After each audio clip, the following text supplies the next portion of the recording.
अस्सलाम वालेकुम नाज़रीन, मैं हूं रामिस। आज हम बात करेंगे रियल एस्टेट एनालिसिस करेंगे 2022 का।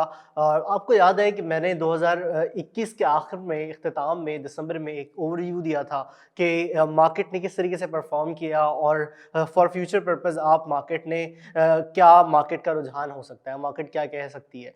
उसमें हमने ये डिस्कस किया था कि रियल एस्टेट में 2021 में बहुत आउट परफॉर्म किया, बहुत अच्छे तरीके से रेट्स बढ़े, बहुत लोगों ने कमाया, बहुत लोगों ने जो है वो अच्छा मार्जिन अपना प्रॉफिट टेकिंग की और बहुत लोग जो है वो अपने अच्छे पैसे बना सके और अच्छी इन्वेस्टमेंट्स की और उन इन्वेस्टमेंट से बहुत अच्छे रिटर्न्स हासिल किए। मगर मैंने उसी वीडियो में आपको ये भी कहा था कि आपको जनवरी यानी कि आप 2022 में थोड़ा सा मार्केट में स्टेबिलिटी दिखेगी, थोड़ी पोजीशन स्टेगनेंट रहेगी और ज़्यादा फ्रीक्वेंटली उस तरीके से रेट नहीं बढ़ेंगे जिस तरीके से 2021 में मार्केट ने परफॉर्म किया था। मार्केट परफॉर्म करेगी ऑब्वियसली, मगर ये उसकी परफॉर्मेंस जो है वो थोड़ी सी स्लो डाउन हो जाएगी और ये देखने को भी मिला।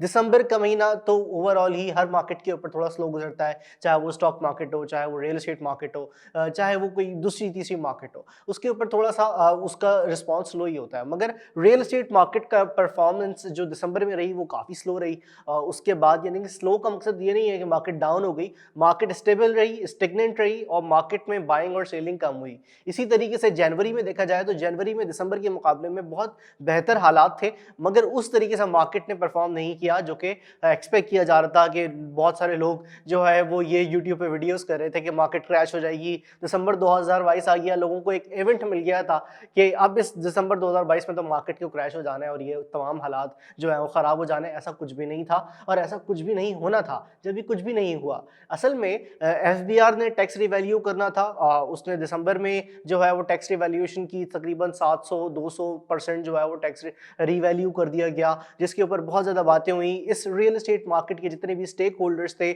उन्होंने इसके ऊपर एहतजाज किया और एफबीआर ने इस टैक्स रिवैल्यूज़ को करेक्ट कर लिया। एफबीआर ने टैक्स रिवैल्यूज़ को इस्लामाबाद में करेक्ट कर चुकी है और लाहौर और कराची में भी इस जनवरी के आखिर में इख्तिताम में इस टैक्स रिवैल्यूएशन को भी करेक्ट कर लिया जाएगा।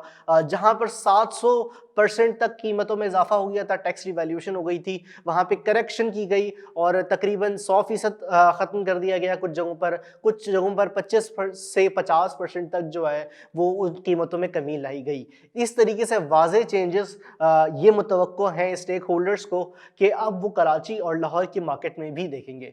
तो एफबीआर टैक्स रिवैल्यूएशन जब बहुत बेहतर हो जाएगा तो मार्केट के ऊपर क्या इम्पैक्ट आएगा? एफबीआर टैक्स रिवैल्यूएशन जब हो जाएगा तो मार्केट के ऊपर कोई बहुत ज़्यादा इम्पैक्ट नहीं आना है। इम्पैक्ट जो आना था वो इम्पैक्ट मार्केट ने अपने आप को लेकर करेक्ट कर चुकी है और इस हिसाब से मार्केट ने थोड़ा स्लो डाउन हो जाना था, मार्केट स्लो डाउन हो चुकी है। अब बाइंग सेलिंग होगी, तो अब प्रॉपर डॉक्यूमेंटेड तरीके से जो है वो बाइंग सेलिंग होगी। एफबीआर टैक्स रिवैल्यूएशन जो है वो इस स्टेक होल्डर्स के लिए ही फायदेमंद है। किस तरीके से फायदेमंद है कि आप जो है वो फ्रॉडलेंट एजेंट्स, फ्रॉडलेंट डॉक्यूमेंट्स और मुख्तलिफ दो नंबरी और अनरिलायबल एजेंट्स का आपको जो है वो सामना नहीं करना पड़ेगा। उसके साथ साथ फॉल्स लिस्टिंग नहीं होंगी और मुख्तलिफ मामलात होंगे। बाइंग और रेंटिंग में आपको आसानी हो जाएगी और आपकी प्रॉपर इकॉनमी जो है, जो कि रियल एस्टेट की इकॉनमी है, जो कि डीएनएफबीपीज हैं, वो जो है वो प्रॉपरली डॉक्यूमेंटेड होने लग जाएंगे। तो आपको बहुत ज़्यादा क्लियर पिक्चर मिलेगी, इससे आपको यहाँ पर इन्वेस्ट करने में आसानी होगी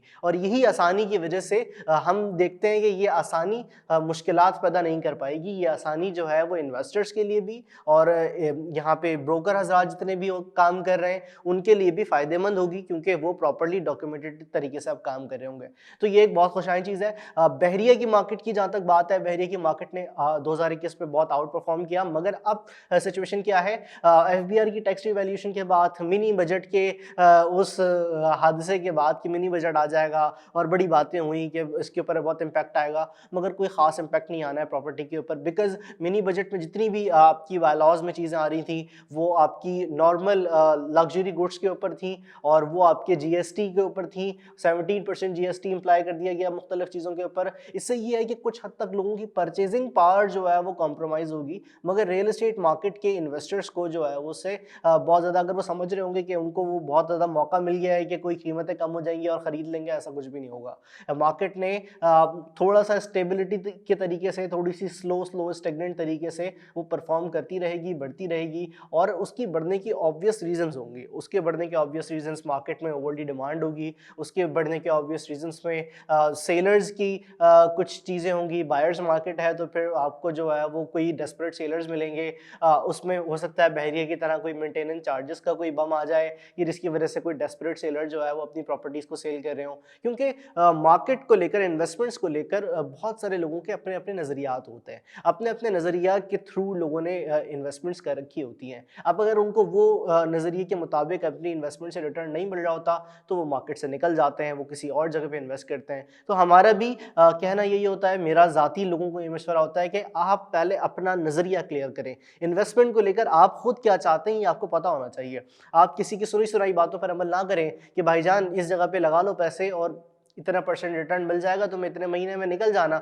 अब हो सकता है कि वो अपने कमीशंस के चक्कर में जो है वो आपको फंसा रहा हो सकता है कि उसका कोई ज़ाती फ़ायदा हो कि वो आपको जो है वो ऐसे हेले बहाने दिखा रहा हो। और ये मामलात ओवरसीज़ के साथ भी और यहाँ पे भी बेचारे जितने पाकिस्तानीज़ हैं, क्योंकि एक इन्फॉर्मेशन का गैप है तो उनको देखने को मिलता है। तो मार्केट से अवेयर रहें और मार्केट से अवेयर रहने के लिए उन लोगों को देखें, सुने, पढ़ें जो कि मार्केट में बैठे हैं और मार्केट के ऊपर बात करते हैं। तो ये आपको आपकी इन्वेस्टमेंट्स के लिए बहुत ज़्यादा बेहतर होगा, बहुत ज़्यादा फ़ायदेमंद होगा। आप खुद एक माकूल फ़ैसला लेंगे जिसकी वजह से आप अपनी इन्वेस्टमेंट्स को डूबने से बचाएंगे भी। आपका पैसा है, आपकी वैल्यूएबल एसेट्स हैं, तो आप उसको बेहतर तौर पे यूटिलाइज़ करें अपने अंदाज से। आपको ज़ाहिर सी बात है कोई एक्सपर्ट अपना ओपिनियन दे रहा होगा, मगर आप खुद भी उसके ऊपर एक माकूल राय रखते हो तो ये आपको फैसला करने में बहुत हेल्प आउट करेगा। बहरिया की जहाँ तक बात है तो बहरिया में मेंटेनेंस चार्जेस के ऊपर बहुत बात की गई। मैनेजमेंट ने और रेजिडेंट्स ने बहुत सारी मीटिंग्स भी हुई कि जिसके ऊपर इनके खदशात और कुछ उनको ग्रीवेंसेस थे, कुछ कंसर्न्स थे जिसके ऊपर बात की गई। कहा जाता है कि कुछ नोटिसेस जमा करवाए गए जो कि बहरिया मैनेजमेंट ने देखे भी और कुछ हद तक उनको जो है वो अप्रूव भी किया गया। कुछ हद तक लोगों को कहा जा रहा है भी कोई प्रॉपर कोई पॉलिसी, कोई प्रॉपर कोई डॉक्यूमेंट बहरिया की जानिब से, मैनेजमेंट की जानिब से नहीं आया है। तो देखते हैं कि क्या इस मेंटेनेंस चार्जेस का होता है, वाटर बिलिंग चार्जेस का होता है, क्या मामला होता है इसका। इससे पहले जहाँ तक बात लोग असल में जो है ना लोग मामले को पकड़ते हैं। लोग जो है वो कोई एक दुखती रग पकड़ते हैं और उसके ऊपर जो है वावेला और ढोल पीटना शुरू कर देते हैं। लोगों को दुखती रग पकड़नी थी, बहरिया ने मेंटेनेंस चार्जेस बनाए तो उसके ऊपर वो बातें भी करना शुरू कर दी गई कि जो कि उसके ऊपर नाला थे, जो कि victims of Bahria town Karachi थे, उन्होंने वो अपने अपने भी मसाइल लेकर बैठ गए। बेसिकली ये चीज़ हमारी कौम में, मनहसल कौम में जो है वो इनबिल्ट हो गई है कि हम एक मसले के चक्कर में उसको हल नहीं करते हैं, 10 मसले मज़ीद लेकर खड़े हो जाते हैं तो वो ना एक मसला सॉल्व हो पाता है, ना वो 10 मसले जो है वो सॉल्व होने थे। तो इस एक मसले को लेकर, उस मेंटेनेंस चार्जेस को लेकर, उस वाटर बिलिंग चार्जेस को लेकर जो मामला था उसको रिजॉल्व होने दिया जाए ताकि जो रेजिडेंट्स हैं उनका भी जो है मामला हल हो और वो वाकई 158% तक और जो है वो उसमें कुछ जगहों पे इजाफा देखने को मिला। आपका कायद विलास जो है प्रीसिंक्ट 2 में, उसके अलावा 200 गज़ के विलास जो 11A 10A में हैं उनमें तकरीबन इतना इजाफा था।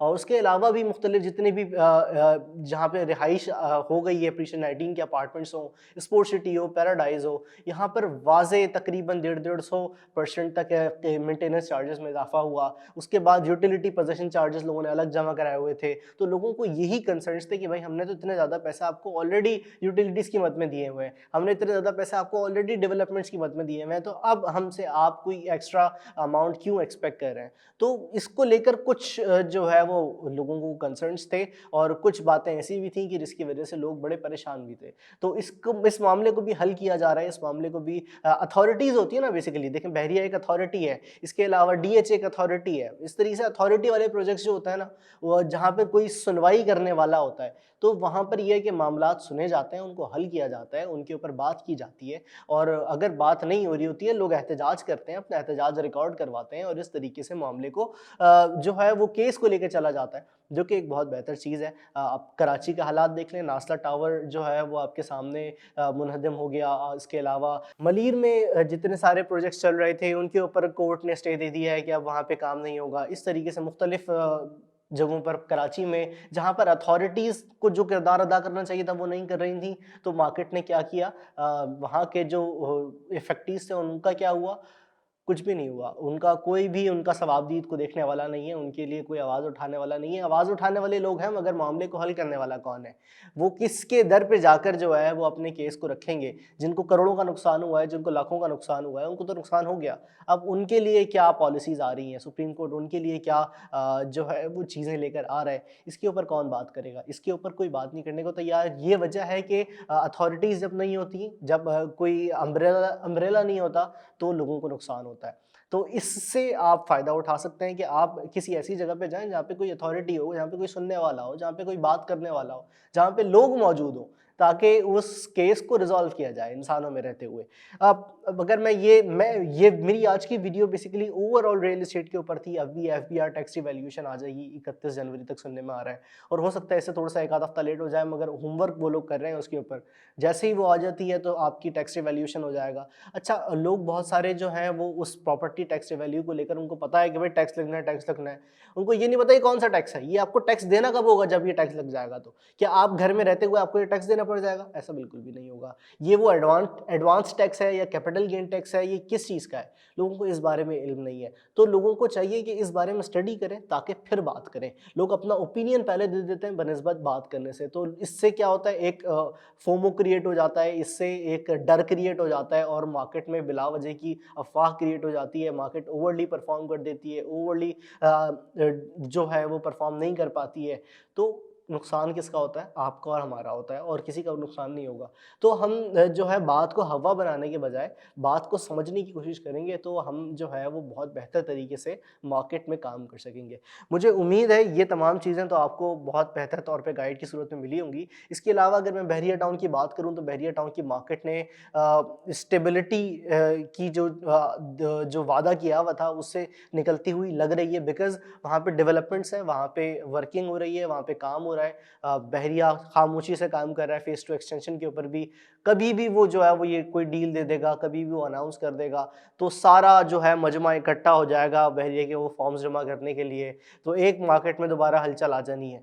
तो ये सारी मार्केट है, ये मार्केट इसी तरीके से चलती है। मार्केट जो है वो कुछ बयान के थ्रू चलती है, कुछ अफ़वाहों के थ्रू चलती है, कुछ जो है वो वैल्यूज़ के ऊपर भी चलती है, डाटा के ऊपर भी चलती है। और जो मार्केट में वैल्यूज़ और डाटा के ऊपर काम कर रहे होते हैं, वो लोग मार्केट में ही अपनी जगह बना पाते हैं, उनके ऊपर लोग भरोसा करते हैं और वही ज़्यादा ट्रस्टेबल लोग भी होते हैं। अफ़वाहों के ऊपर बात करने से आपको शायद आपकी कुछ ब्रोकरी मिल जाए, आपको चाहे कुछ कमीशंस मिल जाए, मगर जिन लोगों का नुकसान होगा वो अपनी ज़िंदगी भर की जो उनकी आह लगेगी आपको, वो आपको बड़ा नुकसान पहुँचाएगी। तो मुझे उम्मीद है कि ये तमाम मेरी आज की वीडियो टिप्स को लेकर ही थी कि आप रियल एस्टेट में इन्वेस्टमेंट कर रहे हैं तो आपके पास ये तमाम टिप्स होना ज़रूरी है।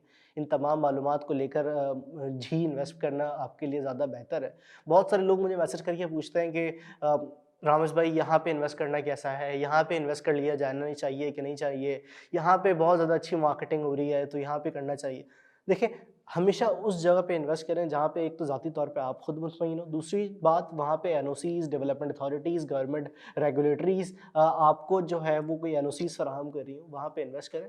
आँखें बंद करके इन्वेस्ट करें, क्योंकि बाद में रियासत उस बात की जवाबदेह है और रियासत उस बात को अच्छे तरीके से कैटर भी करेगी इंशाल्लाह। हमें उम्मीद यही है क्योंकि प्रोफेशनल वे यही है। मुझे उम्मीद है आपको आज की वीडियो पसंद आई होगी। अगर आप किसी भी किस्म के कुछ मज़ीद ऐसे सवालात रखते हैं तो आप बिला झिझक मुझसे राब्ता कर सकते हैं। स्क्रीन पर दिए गए नंबर के थ्रू अपने होस्ट रामेश अहमद को इजाज़त दीजिए। अल्लाह ने के पाक।